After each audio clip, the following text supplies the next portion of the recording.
Hello and welcome back, everybody, to another episode of Puppet Masters and Castle Freaks, the internet's leading all things Charles Band podcast. If you are tuning in for the very first time, that we are correct. This is a Charles Band podcast. So what we do here is we look at every single movie in the Charles Band cinematic universe, be it Empire Pictures, Full Moon Features, Torchlight, Moonbeam, or anything else. We are either already having analyzed it or going to analyze it. So yeah, if you just stumbled upon this show and you were hoping that two losers with nothing better to do would unearth all of these movies and talk about them, you're in luck. And I am one of those losers, Jared Hornbeck. I am also the son of a sorcerer, though, and I'm not alone. I'm not co-hosting this podcast alone. There is someone from another realm, someone who's going to be joining me via some wizard magic. And who is that? Who's here with me today? Well, it is I, ignorant peep Steve Guntley. And this is the podcast about mythical sextants, dueling dinosaurs, and eyeless security guards. That's because this is a podcast about Dr. Mordrid, the actual closest that Charles Band has ever come to making an actual Marvel movie. The closest thing the Full Moon catalog has to a superhero. I'm excited to be getting into it. And I'm excited because we have a very cool guest joining us to talk about this today. Who's with us today, Jared? Oh, yeah, we have a really awesome guest today. You have probably seen him talk on the In Search of Darkness documentaries, lots of knowledge about horror and B-movies. He also is the host of the amazing Good Bad Flicks YouTube channel. I'm really confident that our listeners are familiar with his work. Of course, I'm talking about Cecil Trachenburg. Cecil, what's up, man? Thanks for taking the time to join us today. Thanks so much for having me. I feel like I should have had more of a Dr. Mordrid themed intro here that I came up with. So I'm like sitting here trying to think of something on the fly, and I'm like, nah. Not a son of a sorcerer. We just appreciate that you're wearing a blue jumpsuit, so you know you're meeting us halfway with that. Different levels of preparedness, and you brought it. Yes, I have a crow named Edgar hanging out with me. So, well, we're very excited to have you here. Thank you so much for joining us. So your channel, Good Bad Flicks, you obviously are going to be talking about a lot of movies that sort of cross over with our realm of study a little bit. I was curious when you first came across Dr. Mordrid and what made you want to talk about it. Oh God, it was one of the many movies that got plugged on the old Full Moon videos. Like I was obsessed with Full Moon back in the 90s, and I had seen it because it was one of the movies that Charles had put like the biggest marketing push behind it. Like he was so super confident in this movie. It got plugged heavily in front of every video that was coming out. And so I could not wait to see it. And my only disappointment was that I did feel like it was too short. But they packed just so much production and so much entertainment into that little 74-minute package. It's really an excellent film, and it's one of the best looking of the Full Moon films. Like they all have a certain flair to them, but this with Dr. Mordrid's lair and with all the different stop motion stuff that they had going on, it really just was another level, and it's such an excellent film. So I'm really happy to be talking about it. Well, it's funny, Cecil, we come out and we don't always right out of the gate sort of give opinions about something. Like we get started by firing off some, production stats about the movie. And then we start to talk a little bit about maybe what, the genesis of the movie, the production, how it got it started. And we like to reference the Dave J book. It came from the video aisle and Charles Band's autobiography. But I think like with this one, like you sort of already brought up things that I know I wanted to hit on. So like we definitely, I think, can kind of go full steam ahead into this one. So Steve, fire off some stats about this movie real quick. And then we can kind of just like, rather than start just from the very beginning, we can kind of come straight out with our own opinions about this, which I appreciate because I have pretty strong ones about this one, generally positive. Okay. I'm excited. Well, Dr. Mordrid was released September 24th, 1992. It's directed by Albert and Charles Band, and it's written by C. Courtney Joyner. And this stars Jeffrey Combs, Yvette Nipar, is that correct? Niper. Niper. Jay Acavone, Keith Kularis, Rich Brinkley, and Brian Thompson. Now, we've talked quite a bit on this show about Charles Band's love of comic books, particularly the Marvel Comics universe, and how so much of Full Moon is sort of built on the idea of this interconnected universe that he used to read in Marvel Comics. And Band even kind of sold his own persona in these Video Zone videos as kind of the Stan Lee of Full Moon. You know, he wanted to be like the face of it and the pitchman and all of that. So, you know, this movie, though, represents the closest that Band ever came to making an actual Marvel movie. And now I do want to preface before I get into this that I wasn't able to find really rock-solid sources on some of this stuff. So a lot of this is speculation. A lot of this might be, just miscommunications or something like that. It's definitely one of the things I would most want to ask Charles Band about is kind of the inception of this movie. But as a little bit of context for any of our younger listeners, now, as impossible as it may seem to believe now, comic book movies used to be like box office poison. And Marvel was particularly a victim of that. Like DC had a couple of huge hits. They had Superman, they had Batman, but those were really like in-depth, like well-known, respected characters. You are selling our audience short. Every single person, even if they're under the age of 40, very much associates Spider-Man with Nicholas Hammond. Oh, absolutely they do. Or that weird Japanese one, or that at the end of Revenge of Shinobi when he just appears for no reason. I mean, so like Marvel Comics run was really bizarre. Their very first Marvel Comics movie is 1986's Howard the Duck, which is absolutely perfect good bad movie fodder. A really remarkably misguided and entertaining movie to watch, but definitely not leading with their strongest character necessarily. You know, like The Incredible Hulk was a popular show on TV. Like there was actually an attempt at a Doctor Strange TV movie, things like that. But for the most part, Marvel movies were kind of a non-starter, and their value was pretty much as low as it had ever been. And so Charles Band, his favorite comic book character has always been Doctor Strange, who was created in the late 60s by Steve Ditko.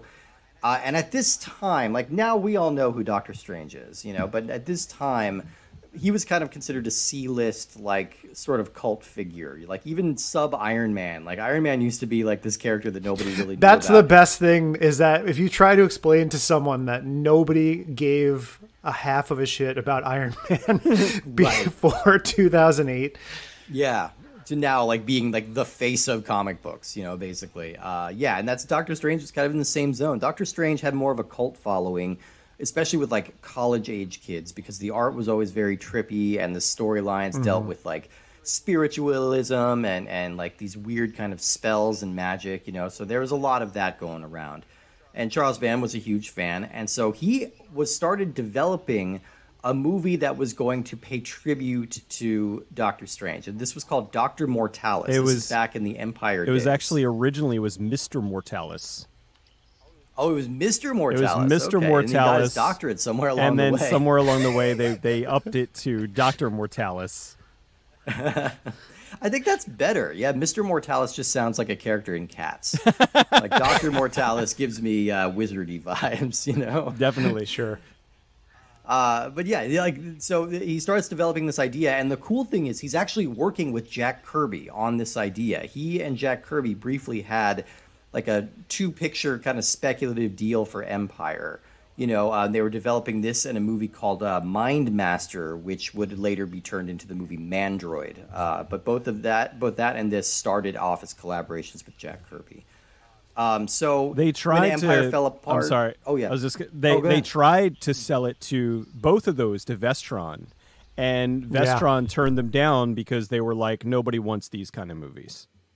Yes, exactly. Which is like so funny to think about now, like where every bargain basement like graphic novel gets optioned for like a 6-season Amazon Prime show. Like nobody wanted a piece of any of this stuff. So like Charles Band was, they had to shelve that idea because Vestron didn't want it, and then Empire ran into all of its problems. But in the early 90s, when Full Moon was really taking off and going full steam, the rumor is that he got word that Marvel was willing to option the character of Doctor Strange to Charles Band. So this would have been an actual official sanctioned Doctor Strange movie. And somewhere along the line, that fell apart. Okay, that rumor is absolutely a rumor. Is it? Okay. I talked directly to Courtney C. Joyner, who he was not the original writer, but he came on when things were like just still in the digging up phase, where they like Charles Band was going over, hey, what can we resurrect, more or less. And this was when he was like, I really want to do this. So Courtney Joyner came in. He got all of the old artwork and all the designs and everything from there. And he said definitively, he's like, there was never a deal. He's like, he was good friends with Stan Lee. He's like, but there was never a deal to officially adapt it. It was always just going to be an homage to Doctor Strange. Amazing. Okay, that's great to settle that, because I was having trouble sourcing that exactly. Like, it didn't appear at all in Dave J's book, but then most of the Wikipedia article that you read about this and all the Total Film /film, they all had articles saying that basically he had the Doctor Strange rights. So it's good to get some clarity on that. Yeah, I had to go right to the source on that one. I was like, right from the source. Yeah. Which is great, which is kind of the thing. Like, I mentioned this a few episodes ago, and as we widen our net that we're casting for guests on the show, it's amazing to we have lists of people that we're like, oh, it would be great to collaborate with this person. But also, like, we're kind of looking into, I mean, you're self-professed, like, full moon obsessive, which is amazing. But we're also looking to people who are involved in the production of these movies, straight down to actors and crew members and things like that. And so Steve and I are like, we welcome, like, because we're coming off of like our own opinions formed by watching the movies, but a lot of that then there's contextual stuff that we're pulling from a couple of, books and articles and things like that. And it's kind of nice to have that like firsthand account straight from the source directly. It's like, I don't mind if something being anachronistic or being told that like a piece of information like isn't quite accurate, because to me, it like livens the show up. It's like, oh, no, we can have,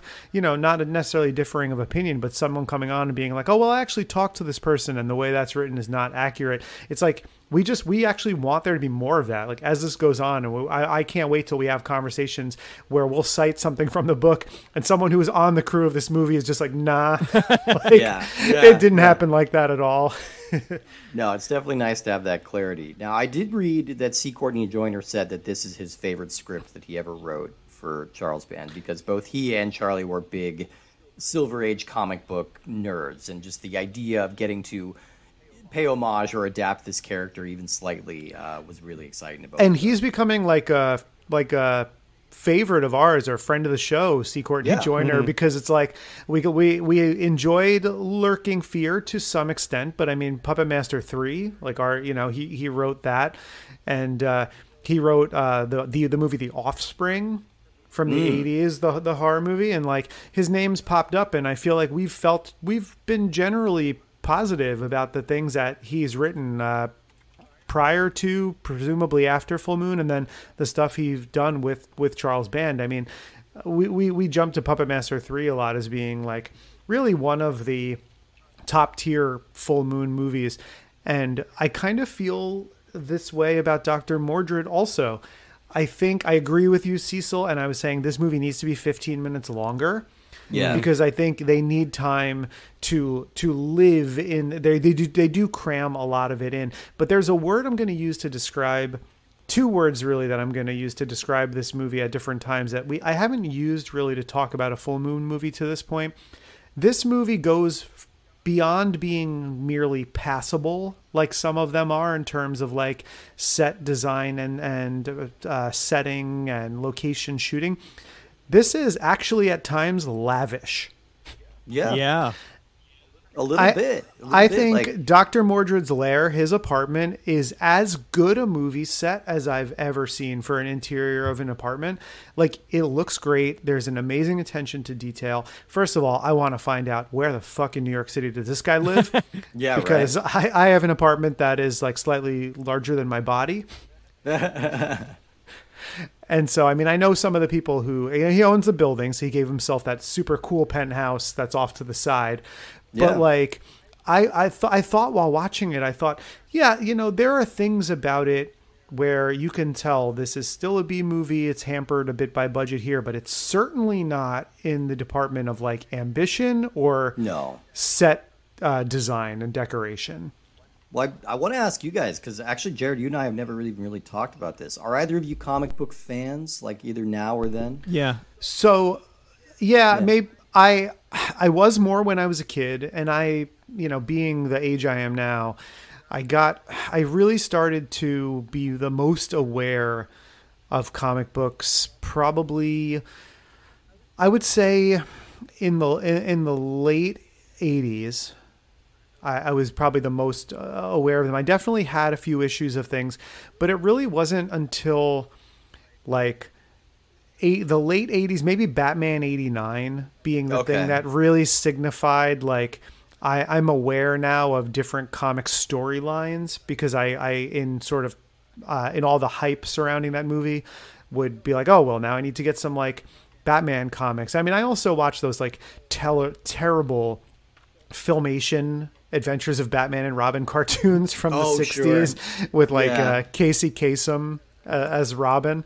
And I would watch cartoons that were sort of based on comic properties. But as far as the books themselves, I didn't really start collecting until, this is going to be a weird thing to reference, but you remember when like Rob Liefeld, I think it was, started doing like the New Mutants 100? Mm-hmm. Oh yeah, of course. That was kind of that, and when McFarlane was doing his Spider-Man run, a lot of people came. That was because that was huge. Yeah, I was kind of I was the right age for that. Webs, yeah. So like those guys, I remember that, and then obviously that leading into the formation of Image Comics was big, and I felt like, I need to. Even though I didn't like the way like Rob Liefeld drew people, I was like, this is a thing people like. But then I remember all those like McFarlane and Jim Lee, like doing books at that time and being real into it for a couple years. And then by the time I was like 14 or so, I was already into like punk rock and skateboarding and music and other recreational stuff, and I was less involved with into comic books and video games and things at that time. But Cecil, what about you? I was really big into comics. My uncle, he kind of got me into comics. He's since written for Marvel, DC, Image, Dark Horse. Like he's done a lot of stuff. But I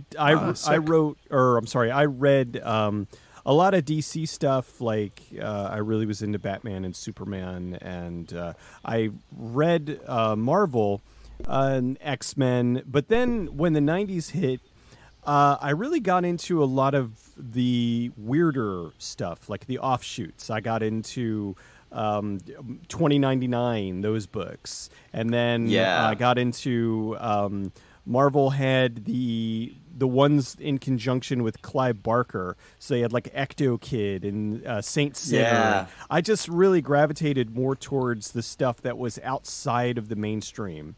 It was big because it was still coming from a major publisher, but it was like different. But then I also was enjoying the explosion of comics in the 90s, because you had Image, and then you had Dark Horse did Comics Greatest Universe. You had Malibu did the Ultraverse. Like I was all into those, because the thing was, I wasn't around when Batman and Superman and Spider-Man and all them were created, but I was around when all of these newer ones were created. So they were just neat, and I liked the 90s edge that they were giving them. They weren't the same, this ain't your daddy's comic books. They were a little bit darker, and I gravitated towards that. I really liked that. So even in my like the way that I like movies, I like sort of a lot of the bizarre, different stuff. And I mean, I like a good mainstream movie as much as the next guy, but I do gravitate towards a lot of the weird stuff. And then same with comic books. While I love Batman and Superman and all of those, I do like the really weird, obscure, smaller books, or books that only maybe had like a year run or something, like Warriors of Plasm, like that kind of thing. Yeah. Oh, yeah. No, I was the same way. I mean, I was an obsessive, like, X-Men kid back in the 90s. And then when, like, Valiant comics started coming around, or, like, I remember my buddy got me a hold of some of the original Teenage Mutant Ninja Turtle comics from the 80s that were, like, really violent and gross. And I'm like, yeah, these are amazing. I got in trouble for having some of those. You know, yeah, no, I completely forgot about Ninja Turtles in all of this, and that was also sort of a gateway too, because I felt like that was then something that I wanted to seek out. I was like, I want the source material for this too. So that was definitely something else also. No, that was definitely a cultural thing for me too. I'm like, I want to learn everything about the creation of these characters. But yeah, I came around on Doctor Strange like pretty late. I go through kind of phases with comic books where I'll wax and wane. Like I'll be really, really into them for like 2 years, and then I'll take a break for a couple of years, and then I'll come back. You know, so I got really into Doctor Strange, like the real run they had in the late 2000s, early 2010s. Like Jason Aaron did a really good arc with Doctor Strange, and it made me dig into some of the old 60s stuff. And he's a super fun character. I think that MCU movie, the Scott Derrickson one, is really underappreciated. I think that movie does a lot of really cool things. And even the Sam Raimi sequel had some really interesting stuff. That movie didn't really hang together for me, but it had some really interesting stuff in there. So, you know, there's a lot of fun things you can do with this character. And I can definitely see why someone like Charles Band would get excited by this guy, you know, like by this kind of like trippy pseudo like healer wizard guy who's just kind of been around forever and like dresses all dapper.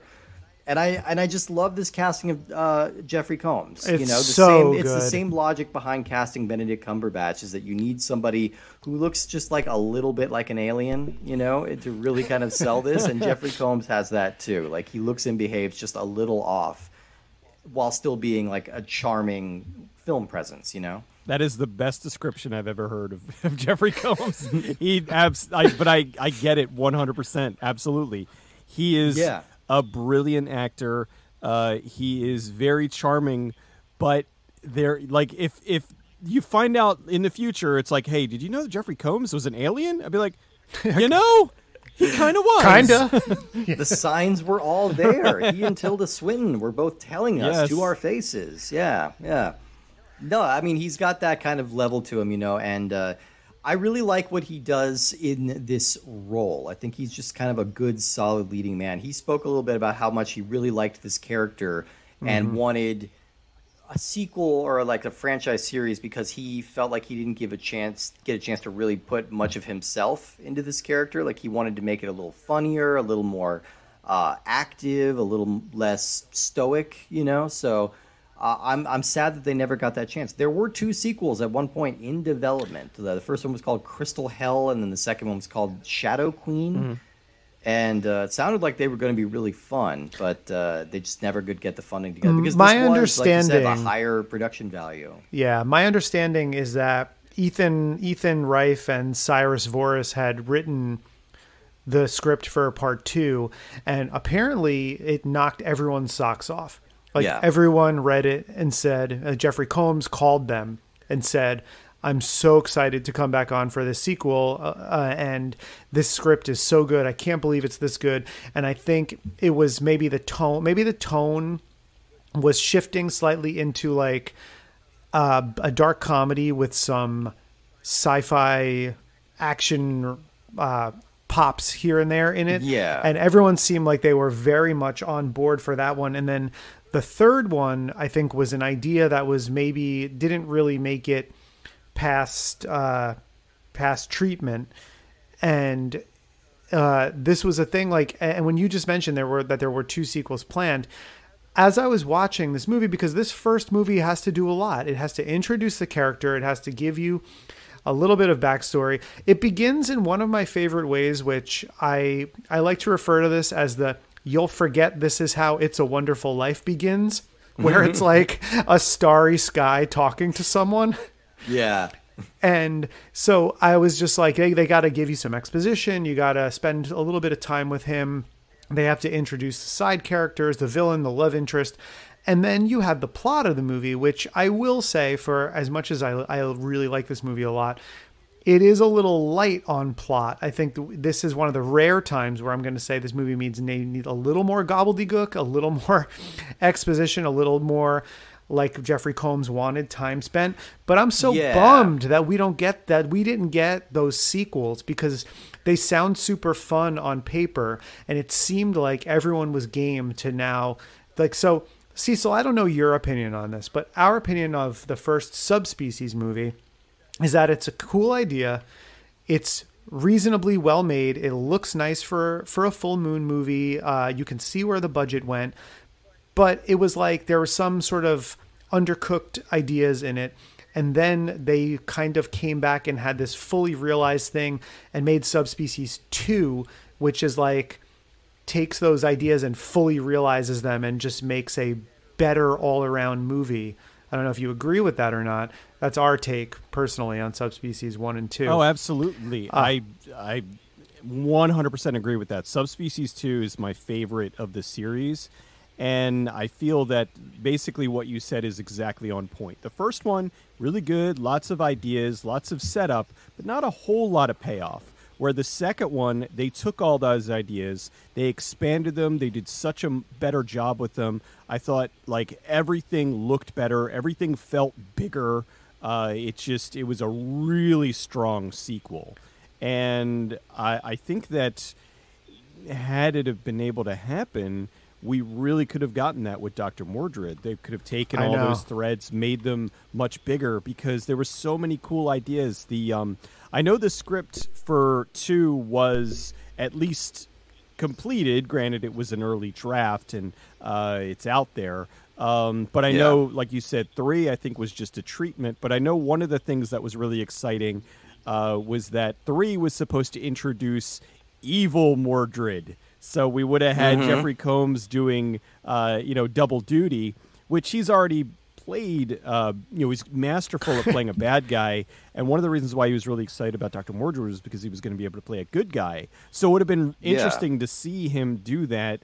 I love that. I love the idea. I mean, now it's way too late, so it's never going to happen.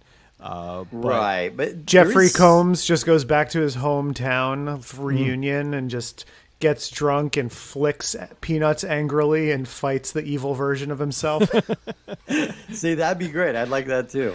I mean, there is something about this movie being so short that just sort of makes it feel like table setting, like this feels like this is everything you need to know about this character before we give you the real movie, so it is a bummer that we never really got that. Yeah, a lot of the plot is fairly rudimentary, though, because you just need to know that there are these 2 wizards, a light and a dark wizard, and they've been kind of in this battle for hundreds of years, and the evil wizard has been dormant for about 150 years now, and so the good wizard, Dr. Anton Mordrid, which is a great name, has just become a mild-mannered criminal psychologist who lives in New York and solves crimes in his downtime. And so, that's mostly what we get. And then it's just sort of ramping up until we get to the final showdown. Like, a lot of the action is Mordrid just kind of walking around in his really cool apartment set. And then we get a really fantastic, kind of balls-to-the-wall finale showdown with the villain, which kind of makes it all worthwhile. But, yeah, they're really, for a movie that seems to be complicated, it's really fairly simple. Did you know the thing about the finale with the stop motion where David Allen was working, and it was originally supposed to be a pterodactyl versus Oh, was it? Yeah, it was supposed to be a pterodactyl versus the woolly mammoth, and David Allen was like, if it's a pterodactyl skeleton, it can't fly. Like this, your finale isn't going to make any sense. And so they were like, "That's the issue." We should change that. Oh God, that's so good. I love that. Yeah, and we should talk a little bit about some of the supporting cast in this movie, because this movie stars Steve Guntley's best friend, Brian Thompson. Yes, good personal buddy. I think I've told this story on the podcast, but yeah, no, he gave a keynote speech at a theater festival I went to in high school. So like it was up in Denver, and like high school theater kids were bussed up for the weekend, and yeah, he gave the keynote speech, and it was a really cool speech. I still remember like him being very engaging and exciting, and like he was demonstrating how well he can project in a crowded theater. Like he puts down his microphone, and we can still hear him perfectly well in the back room. Like, well, I mean, look at that mouth. Yeah, I mean, he's a theater actor. You know, he's got all that experience, and yeah, I got to meet him after the show and tell him how much I loved Dragonheart and X-Files, and that was about it. But yeah, he was a nice guy, and I always like seeing him in a movie. And I think he's having a lot of fun here. He's perfectly well suited to play the villain that's oddly like styled like Stevie Nicks. You know, he's got this whole flowing like robe and long blonde hair, kind of witchy vibe. Not that they look alike at all, but I was getting, by him being Cabal, I was getting like Clancy Brown, Kurgan vibes. Yeah, a little bit of Clancy Brown, yeah. I met him years ago. He was at a table with right next to Mark Singer at Wizard World back, God, I don't even remember when. But I was there to meet Mark Singer. I didn't know he was there, and I was like, oh my God, you know, you're here too. And he was really super friendly. He was a lot funnier than I was expecting, because he's such a gigantic dude. And he's cracking one-liners and was really funny. And I told him how much I loved him in Key West. And he was like, oh, my God. He's like, somebody remembers it. So, yeah. I mean, I think it's mean to say, but, like, he gets cast so often as, like, the heavy or, like, the lunkhead and stuff like that. Like, so you don't realize how smart he is. But he's a very quick guy. He's also very menacing looking, though, too, because my brain goes immediately to Cobra. Whenever I think Brian Thompson, that's where my head goes. Yeah, hitting the swords together. You know, I forget what the thing they say when they do it is, but that's the scene I kind of picture when I think of Brian Thompson. And then we get also in this movie we have the love interest, who is played by Yvette Kniper, who she is, you know, one of those people. She's just like I was going to say hey, it's that lady, but I don't know if that's entirely accurate. She was in the RoboCop TV show, which I don't really know if people remember the RoboCop TV show very well, but she was also in, she's done some Walking Tall shows, in Walking Tall movies, I should say. She did some 21 Jump Street back in the day, but she is like I like that she does this role that you don't see. I guess you see it more now in procedural type stuff, where she's not a detective, but she's just like a consultant on the case. She's like the reverse Castle. It's like the yeah. She was also she was also in Briscoe County for a couple episodes. I mean, she played, I believe, a love interest of Dave Coulier on Full House for one episode. But she was in a movie, and I don't think I actually recognized her from this, but when I was perusing her IMDb, a movie that I inexplicably saw approximately 400 times on HBO when I was a kid, Ski Patrol. Oh, God. Ski Patrol, wow. I only saw that about a year ago, and it's terrible. Is there a good like ski movie from the 80s? Or like I feel like those are kind of uniformly bad. Like Hot Dog the movie. Ski School 1 and 2 are a lot of fun. Okay. Yeah. Ski Patrol is the one. Oh, that's the Ray Walston Martin Mull one. Yeah. Ski Patrol had Paul Feig in it, the director. Right. Yeah, when he was being an actor, and he's awful. Like he was supposed to be like wacky guy in the movie, and he was just, oh God, he was painful. I'm like, look, I'm kind of dealing with this movie, and now Paul Feig shows up and makes it even worse. Yeah. Oh yeah. 100%. Well, isn't Ski School in like the Summer School extended universe? Like, isn't like Dave from Chainsaw and Dave in that movie? Yes. Yeah. It's and it very much has that vibe to it. So yeah, I could see that being in the Summer School extended universe. Yeah, because he originally kind of is like the sidekick, and then in 2 he's like the lead guy in it. and cool. he was really good. I mean, they're both good, and they are. You watch one of them now, and you're like, man, there is so much nudity in these.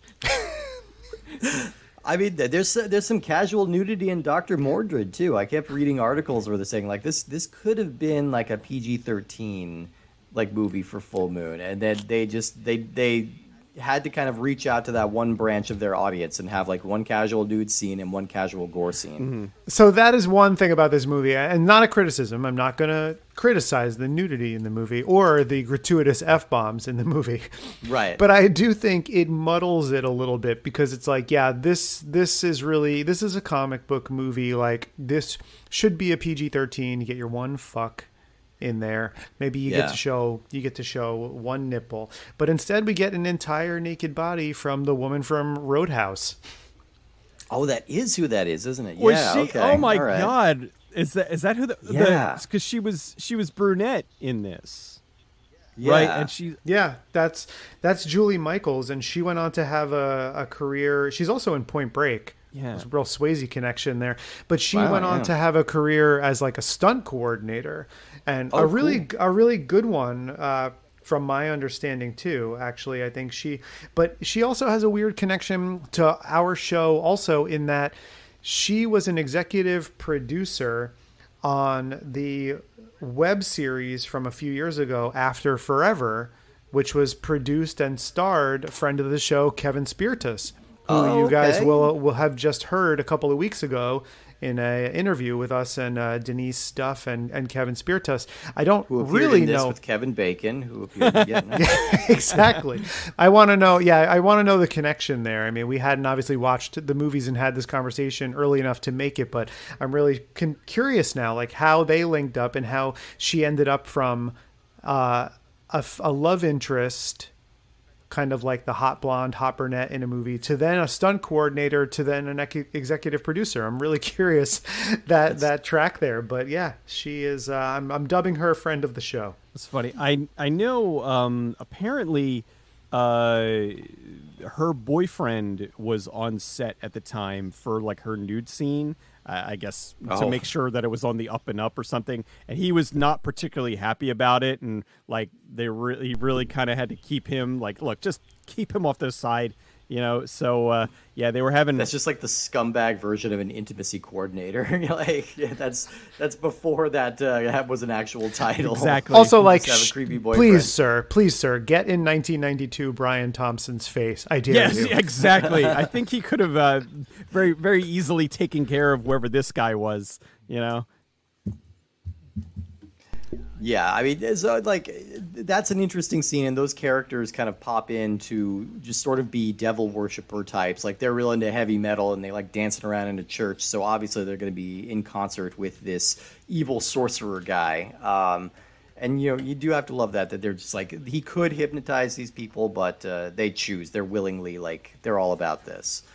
And if you didn't know it was the 90s, the male version of this duo, he basically is doing the thing that a lot of people were doing at that time, which is just dressing like MTV's Dan Cortez. Right. Yeah, very much so. Like, these were the dying gasps of like the hair metal scene in like LA, and so you could see a little bit of grunge starting to bleed into it. But he's also he's basically doing everybody's impression of Keanu at this time, you know. Sure, like absolutely. He's doing that, hey dude, you're like, what? Like, so a fun character either way, as is the extremely grouchy police detective who's just kind of stomping around the movie, angry at everything for no reason. Yeah, so he's very grouchy and the fun. arrest everybody guy. Arrest everybody, yeah. Yeah, you know, there's a lot of fun little side characters here. I think Combs is really kind of the main show here, and he's kind of the main reason to turn up. I love the way that he treats this material like deadly seriously. And I found out that this movie has a Mystery Science Theater 3000 episode that I need to get around to watch, because this doesn't really feel like a candidate for that for me. I don't know, maybe my radar is off because of doing this show for so long, but like, this feels like a movie that had like some production value. I don't know if this really qualifies for me as a good bad movie. I'll refer to Cecil as the expert on that. Yeah, so we'll go to Cecil in a second. The definitive, good bad flicks person here. But I think there's a MST3K occasionally picks movies that are sort of like sincere and kind of quaint and charming in a way. And I noticed that a lot of times during those movies, their riffs aren't as mean-spirited. Now, the Dr. Mordrid episode is from the last year, or second, the last one. It's like season the 13 Netflix season. Yeah. But so I'm sure that the way that that's handled is there. I feel like you could riff any movie if you try hard enough. Oh yeah. And I think that they probably, there's probably certain line deliveries and things that they'll jump onto, or there'll be little comments here and there and references like they do.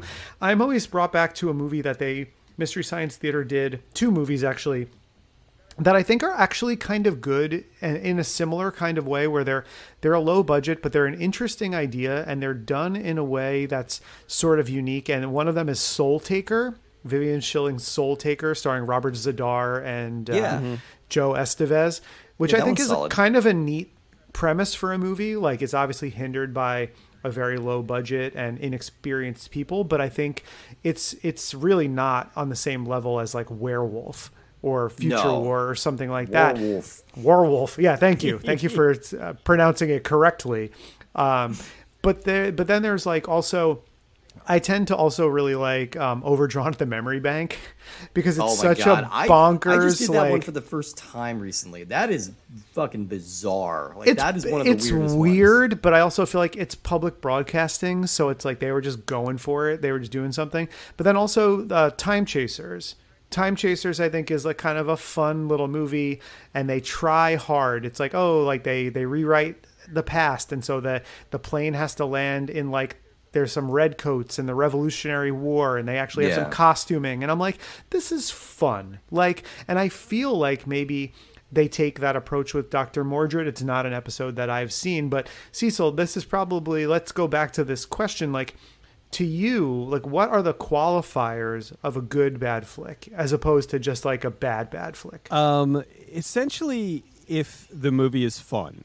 Now, I mean, fun kind of varies from person to person, but if you're watching it and you're enjoying it and it's keeping your attention, it's not just awful, where everything stinks, everything's stupid, you hate characters, then it's just painfully bad. Like, there's certain movies that are just, they have a magical element where everything about them is terrible, but it ends up being really good, like Troll 2, Birdemic, those kind of movies where you're watching it and you're like, I don't know why I like this, but I do like this. But then there's other movies like Dr. Mordrid or some of the other Full Moon movies where they have a certain charm to them, and I don't necessarily equate them to like bad movies, like Full Moon. As much as I love Full Moon, they, every now and then they have a Seed People, and it's just not a particularly great film. But a lot of their films are really fun, and they're full of heart and charm and whimsy and wonder, and that's what always drove me to them, was that they just felt like cinematic magic that we weren't really getting anywhere else. They were these films that were catered towards people like me that wanted something a little bit different than the mainstream. And I think that this one, I wouldn't say it was bad. I think that some of the movies that the more recent Mystery Science Theater, after the rebrand, when they got Jonah, they've been very odd choices. And I wonder if a lot of it comes down to this is the movie we wanted, or this is the movie that we could afford. That's a question too. Yeah, I'm sure rights. Rights. I'm sure rights play into that too. Rights are kind of wacky, and I knew when they did the Netflix shows, they were working in conjunction with Shout Factory, and Shout has access to MGM's library. So that's why if you look at the first season with Netflix, almost all of them were MGM films, and which is Right, fine yeah. because MGM's got a gigantic library. And Right, so they right. were kind of able to work a deal with them. But then they did The Gauntlet, which was Netflix season 2, which was a little bit different. And they only got, I think, 6 movies for that. And then they went off and they did the other one where they had, I think they did Robot Jocks, and they had Mystery Science, or I'm sorry, they had Dr. Mordrid. And it just, they had really odd choices. They had they had a Kickstarter movie that they did. And I don't know. I just I'm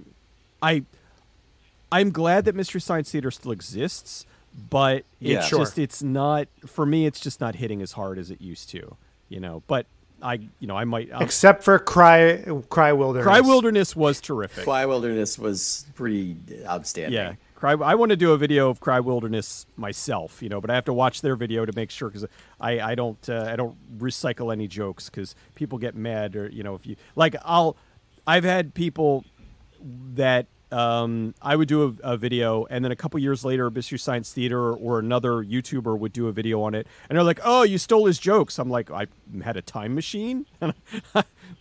I watched it and then went back in time to rip them off, so, but, You did it. Yes, I did it somehow. But anyway, I think that it's a movie that you can have a lot of fun with. I think that it is a movie that has plenty of material that you can goof on. But I think that there were better candidates for Mystery Science Theater. Well, what See, comes yeah, to I'm with you mind for because- me? Oh, sorry, Steve. Go ahead. Yeah, I think it's just the idea that, like you kind of hit upon, where every element of the movie just kind of goes wrong. I don't think that's the case with this movie at all. I think they made a very earnest effort. I think they had good, talented people involved with the making of this movie. They were maybe limited by budget, but I think a lot more works here than doesn't, especially when you get to the end, when you have this amazing Dave Allen set piece with these 2 dueling dinosaur sculptures. It feels very Harryhausen. It feels very... this feels like a really willfully fun movie, and that while it has its elements of cheese, the cheese is a part of the recipe. That's what's on the menu right now. They know what they're serving you up. But they glossed it up, and for Full Moon standards, I mean, like the opening, some of those scenes in the beginning, the aerial shots of New York look really great.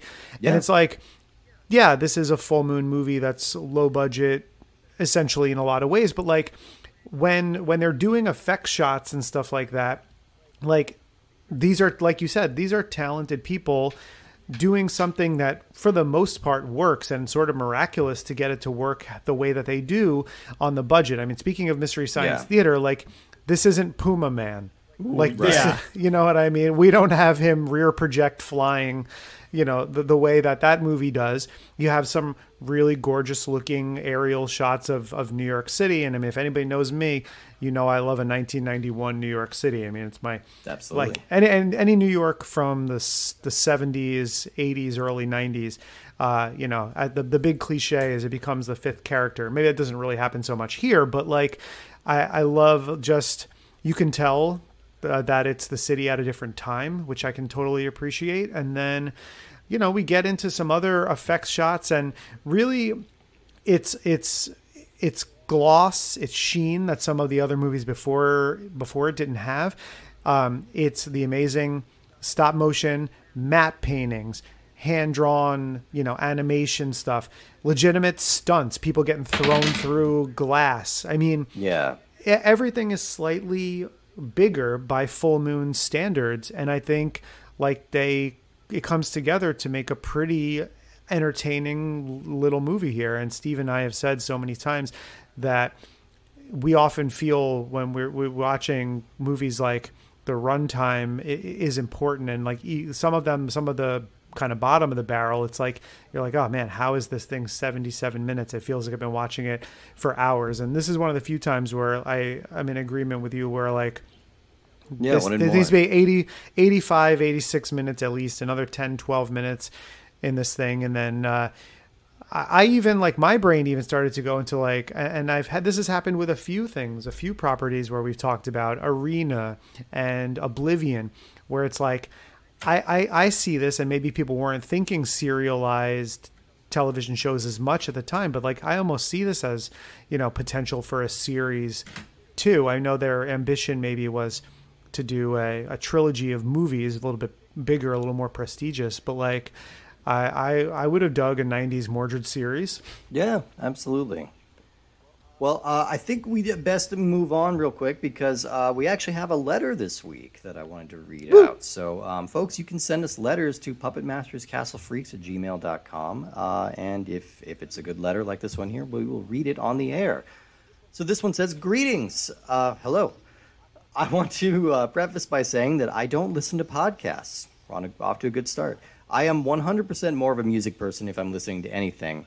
But I am also one of those kids you often talk about on your show. I was born in 1983, discovered Full Moon at my local video store in middle school, found the connection between the movies from the video zones, bought all the merchandise from Charlie Spradling, which I still have, and to this day remain a fan of all things Charles Band for better or worse.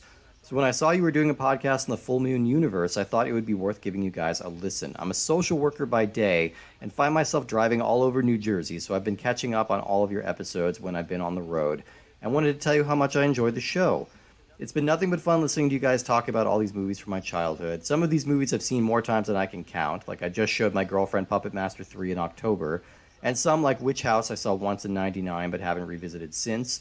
But regardless of whether you're covering the good, the bad, or the ugly, your show has given me a lot of fun perspectives on all these movies that helped raise me.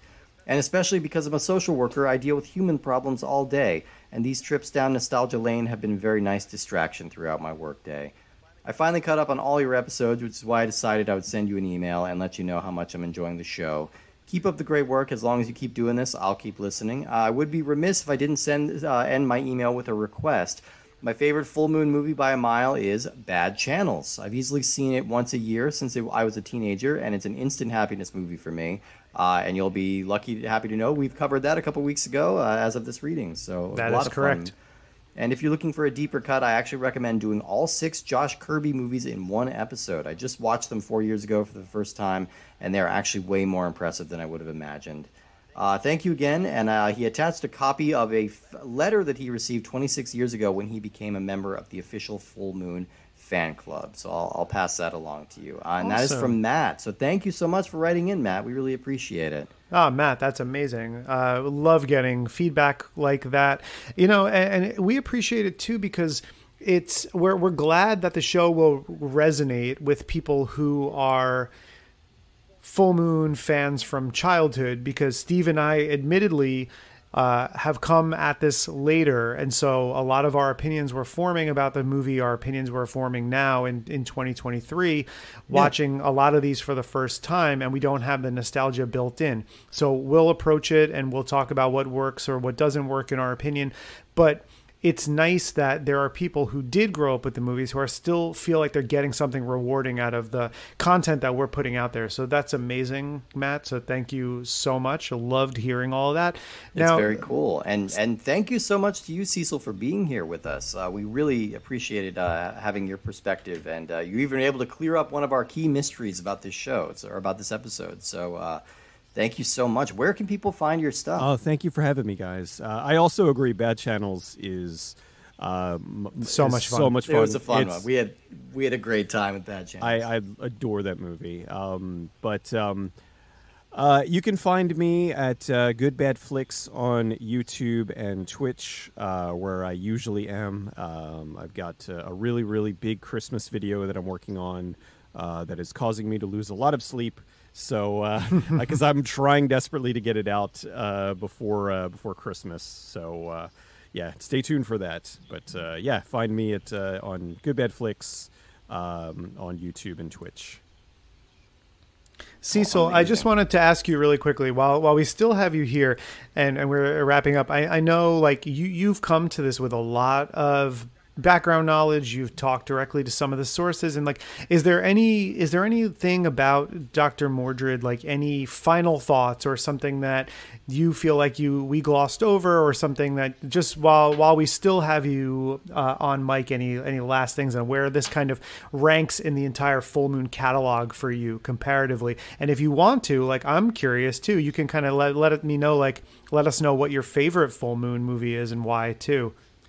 This is definitely, I would say it's probably in my top 5. I think it's terrific. The production value boosts it up there. Jeffrey Combs is just fantastic.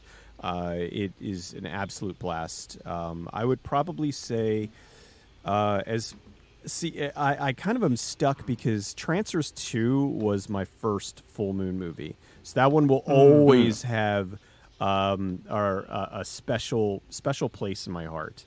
And then I love Puppet Master 2. I love Puppet Master 3.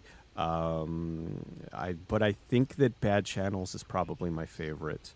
I love that one so much. It's so much fun. The music in it is great. It's a wonderful little time capsule of 1992. Every time I see it, it just brings me back to when I was watching it, because I remember I had a friend of mine over. We rented it from my local video store and just fell in love with it. Martha Quinn is just being really goofy in it, and everybody is really having a lot of fun. And the wonderful Charlie Spradling is in it. It's just it's such a great film. It's not It's not the best script. It's not the best effects. It's not even like the best idea. It's actually kind of stupid, but it's so earnest in what it is that you just really enjoy it. It just has so much gonzo energy. Yeah, a lot of personality. You have to really appreciate that.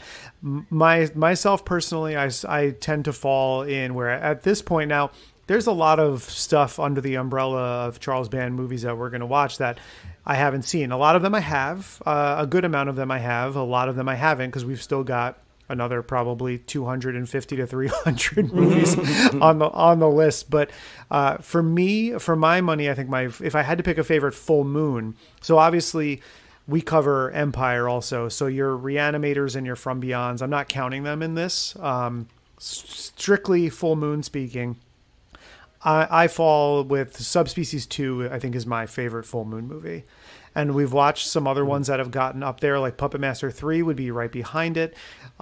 This is pretty high up there. Like this might probably crack my top 5 of full moon movies. I think also if I leave out, like your Tourist Traps and then anything that came in the Empire time. Yeah. This is probably in there. And Steve, help me out. I feel like there was another full moon one we just did that ranked really high. I mean, Bad Channels would rank high too. It would definitely be my top. We were both 10 like of full really, moons. Yeah, we were both really bullish on Blood Dolls. We both really loved that one. And Shrunken Heads and weird stuff like that. So so we had some really weird kind of out of nowhere ones that really took us by surprise. Yeah. So, Cecil was an amazing guest, huge full moon fan, loved having all the perspective. If you love what we do on the show, jump onto Spotify or Apple Podcasts, wherever you're listening, drop us a 5-star rating, maybe a short review. Also, write us a long letter at puppetmasterscastlefreaks@gmail.com. If you want to share any stories or thoughts or feedback, criticism, or anything on the show, you can reach us that way as well. If you want to follow the show on Instagram, it is at puppetmasters_castlefreaks. If you want to follow me personally on Instagram, my handle is _Giallo_Jerry, and Steve's is Minotaur Matador. So we've got, in addition to that, X, Blue Sky, Threads, YouTube, basically all social media. We're very easy to find, and we love interacting with fans of the show. Steve, let our fans of the show know what's coming up next week. Absolutely. Next week we have a movie called The Creeps, which I believe is another Charles Band directed film. I really know nothing about this, but I believe Phil Fondacaro is prominently featured, and I'm on board with that. Yeah, a Fondacaro appearance is always welcome. I'm fond of him. Oh, God damn it. But All right. Well, that's as good a time as any for me to end this recording. So thank you very much to all of our listeners. Stick with us and tune in next week for The Creeps. So long, everybody. See ya.